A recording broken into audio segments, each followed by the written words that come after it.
হেই WhatsApp everyone. So আজকে একটা বিশেষ কাজে মিরপুরের দিকে যাচ্ছি, মিরপুর সাওয়ারিতে। মিরপুর একে তো আপনাদের প্রিয় সাওয়ারি, আর আমার এই বাইকটা তো সাওয়ারি থেকে নেওয়া। তো সাওয়ারিতে একটু কাজ আছে, সাওয়ারিতে কাজ কমপ্লিট করে আজকের শুক্রবারের ওয়েদারটা আমরা এনজয় করব, একটু ঘোরাঘুরি করব সবাই মিলে। সো চলুন ইন্ট্রো পার্টটা কমপ্লিট করে ফেলি। হেই হোয়াটসঅ্যাপ এভরিওয়ান, আমি আপনাদের সাথে আছি মিস্টার বিশাল, অ্যান্ড আপনারা আছেন ব্রাদার্স অন দ্য টাউনে।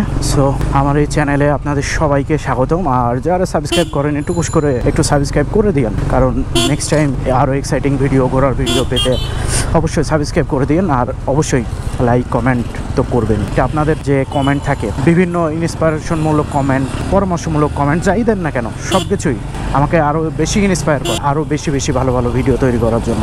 আমরা এখন আছি ধানমন্ডি 15-তে। আমার একটা ছোট ভাই খালিদ যাবে সাথে, মোহাম্মদপুর নূরজাহান রোড। সো ওইখান থেকে ওকে নিয়ে দেন আমরা রওনা হয়ে যাব। এই ধানমন্ডির আগের যে ডিভাইডারটা ছিল, পাশ দিয়ে প্রচুর বড় বড় গাছ ছিল, এই নিয়ে করে অনেক আন্দোলনও হইলো। তো এখন ছোট ছোট গাছ লাগানো হয়েছে, এগুলো ধীরে ধীরে বড় হইতে একটু টাইম লাগবে। গাছগুলোর বেশ পরিচর্যা করতেছে, দ্রুতই বড় হচ্ছে। কিন্তু সমস্যা যে জিনিসটা দাঁড়ায়, এই যে রোডের মাঝে মাঝে দিয়ে যে কাটা, কখন যে কে চলে আসে। বিশেষ করে অনেকটা ভালো হয়েছে, জ্যামটা আগের তুলনায় অনেকটা কম থাকে। এর কারণ হচ্ছে রোডের যে অ্যাকচুয়ালি ক্রসিং যে কাটাগুলো, ওই যে সামনে দেখা যাচ্ছে গাড়িটা এই পাশ থেকে ওই পাশে যাবে। সো এই কাটাগুলো এই টোটাল রোডটার এক জিগাতলা থেকে এই ধানমন্ডি 27 পর্যন্ত এত বড় রোডটা, এর মাঝে মাত্র তিনটা আছে। একটা হচ্ছে ধানমন্ডি 27-এ, একটা হচ্ছে এই যে আবাহনী ওয়াটার এখানে, আর আরেকটা হচ্ছে জিগাতলায়। সো এই তিনটা দিয়ে, আর এর আগে প্রচুর ছিল, যার কারণে যে কোনো জায়গা দিয়ে যে কোনো রিস্কা সব কিছু ঢুকে জ্যাম বাঁধাই দিত। সো এটা একটা বিশেষ করে প্রবলেমই ছিল বলা যায়। আজকে বৃষ্টি টিষ্টির তো সম্ভাবনা নাই, এখন তো ওয়েদারই যেমন, এর উপর ভরসাও করা যায় না। আমরা মোহাম্মদপুর থানার পাশ দিয়ে নূরজাহান রোডের দিকে যাব, কারণ মোহাম্মদপুরের বাজারের দিকে আর যাচ্ছি না। তারপর যাব ফুয়েল পাম্পে, ওই পাম্প থেকে ফুয়েলটা নিয়ে তারপর আমরা মিরপুরের দিকে রওনা দিব। তো দেখা হচ্ছে। তো আমরা নূরজাহান রোডের এখানে চলে আসছি। কি খালি একটু ক্যামেরাতে আসো, ফেসটা একটু দেখাও ভালো করে। চলো যাই। তেলটা সেই মেহেরপুর থেকে লোড করে আনছিলাম, এক দাগ আছে এখনো। তারপর খালিদ কি মন টন ভালো তো? আজকে কি বাইরে ঘুরতে যাওয়ার প্ল্যান ট্যান ছিল? সো এটা Mohammadpur town hall. Mohammadpur town hall সব থেকে পপুলার একটা জায়গা, এবং এখানে সব কিছুই পাবেন। এটা বেশ জমজমাট একটা এলাকা। এখন শুক্রবার দুপুর আজকে, তাই শুক্রবারের দুপুর বলে অনেকটা ফ্রি আছে। খালিদ আজকে যদি পুলিশে ধরে তাহলে তো ভিডিও হিট হয়ে যাবে। খালি ধরে।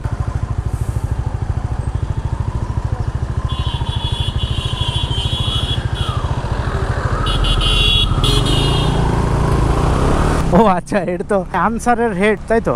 সো এই পাম্পে এর আগে যতবার আসছি ততবারই যে ঘটনাটা ঘটছে, যে হয় তেল শেষ, আজকে মনে হয় প্রথম তেল নেওয়া হবে। এতবার এসে প্রায় 2-3 বার আসছি, 2-3বারই খালি তেল শেষ। তবে এই পাম্পের বেশ সুনাম আছে। MS তালুকদার, আসাদ গেটের সাথে যে পাম্পটা। ঢাকা শহরে আমি আজ পর্যন্ত লাইন ছাড়া তেল নিতে পারলাম না। ভাই কি হাসেন সবসময়?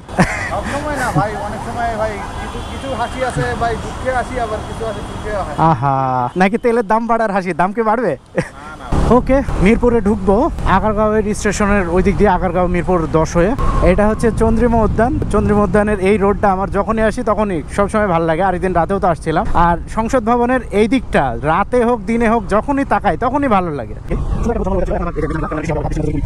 রোড এতটা ক্লিন, এইদিকে ক্লিন হওয়ার অনেক কারণ আছে। সরকারি ভবন টবন সব এই পাশে, তো সো এই পাশের রোডগুলো অস্থির করে করা হয়েছে, এক্সপ্রেসওয়ের মতো অনেক। এইখানেও টোল দিতে হয় না।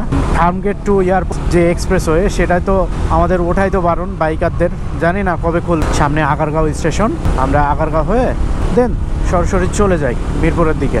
সো আমরা মিরপুর 10-এ চলে আসছি একদম দেখতে দেখতেই। রোড যেহেতু ফাঁকা, সো অতটা প্যারা নাই, চিল করতে করতে আমরা পৌঁছাই গেছি। কিন্তু এই 10-এ তো একটা সিগন্যাল তো পাবোই, এটা স্বাভাবিক, কারণ 10-এ যতগুলা এই রোড ডিভাইডার। আচ্ছা, 10-এর এইখানে কয়টা রোড? 6টা না?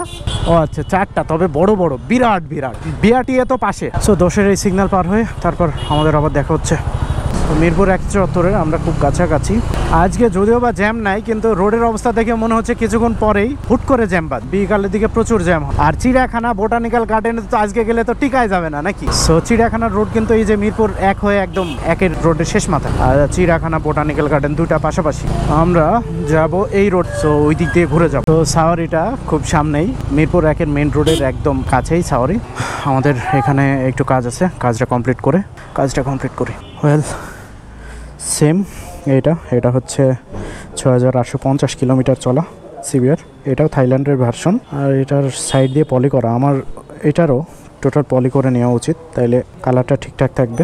দেখবো না, আমিও ওই সিভিয়ারটা নিছি তো, হ্যাঁ সেম, বাট কিছু জিনিস দেখছি আলাদা। এইগুলো কি আর ভাইয়া এই যে বাইকের যে পলিগুলো, হ্যাঁ এইগুলো কোথায় ভালো হয়? করেন না, পলি করার লুক নষ্ট হয়, লুক নষ্ট হয়ে যায়। কিছু জিনিস দেখছি আলাদা, এগুলো কি এক্সট্রা লাগানো? তো সিবিআর তো সবসময় পছন্দের বাইক, R15M স্পেশাল এডিশন। তো দেখি সামনে আবার একটা R15 নেওয়ার চিন্তাভাবনা আছে। সো আমাদের প্রিয় সাওয়ারি থেকে বিদায় নিচ্ছি, আসি ভাই। খালিদ, ও হ্যাঁ, বাইক এখান থেকে দেখতে পারো। হ্যাঁ, এটা তো পালসার N160। অস্থির লুক দিছে, অস্থির ফিচারও দিছে, দামও মোটামুটি ভালোই রাখছে, খারাপ না। সবার ইয়াং জেনারেশনের ক্রাশ GPX ডেমন। সো চলো আমরা যাই। বৃষ্টি কি আসার সম্ভাবনা আছে? তো সাওয়ারিতে আমাদের মোটামুটি কাজ শেষ। এখন আমরা চিড়িয়াখানার দিকেও যাওয়া যায়। দিয়াবাড়িতে আজকে যাওয়া ঠিক হবে না, আজকে প্রচুর ভিড় হবে। আর দ্বিতীয়ত কথা মেঘ, যদিও বা দেখবা যে একটু পরে আবার রোদ। এই রোদের কথা বলতে জোরে বৃষ্টি শুরু হয়ে গেছে। আমরা এখানে দাঁড়াই, বের হয়েছিলাম একদম ভরপুর রোদে, আর এখন আবার বৃষ্টি। আমরা দেখি বৃষ্টি কমলে আবার বের হই।